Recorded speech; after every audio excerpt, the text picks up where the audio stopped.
sync. I don't know if you know what sync means.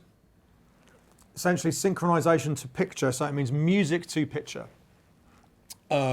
Typical examples are computer games, adverts, that kind of thing. Sync licensing is the holy grail of running a record label. Because you could be in Bristol or Southeast London putting out some wobbly jungle tunes, selling sort of 200 copies.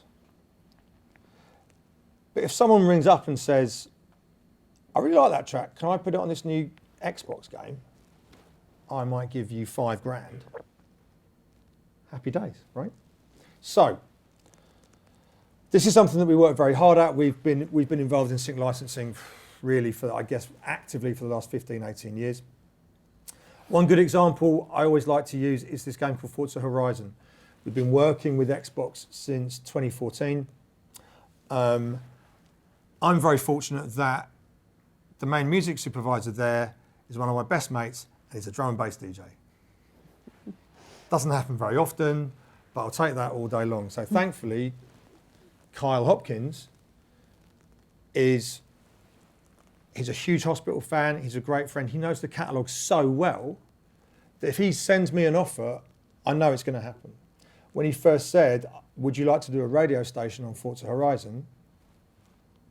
Yes, please, Kyle. We did it, Forza Horizon 2, 3, 4, and most recently 5. So we're 4 games in. Happily now, we're at a point where actually Microsoft and Xbox are quite keen on us doing like an album release, a vinyl release for our music from the game, which has gone really well. We leverage 20 brand new tracks into the game. We have our own radio station, so when you're playing, when you get past it, I'm terrible at these games, so I never get to listen to it.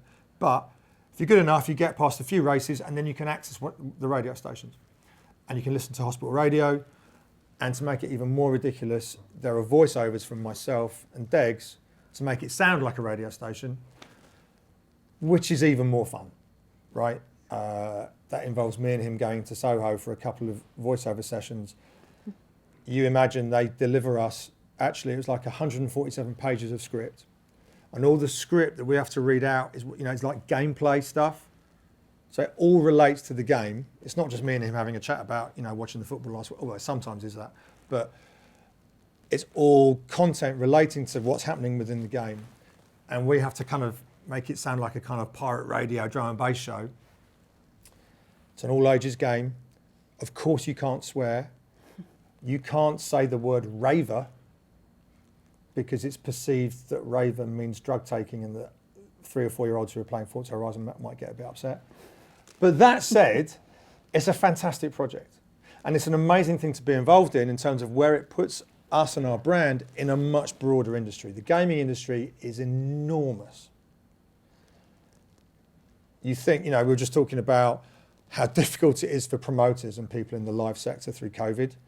During COVID, gaming companies, wow, they had the best time ever.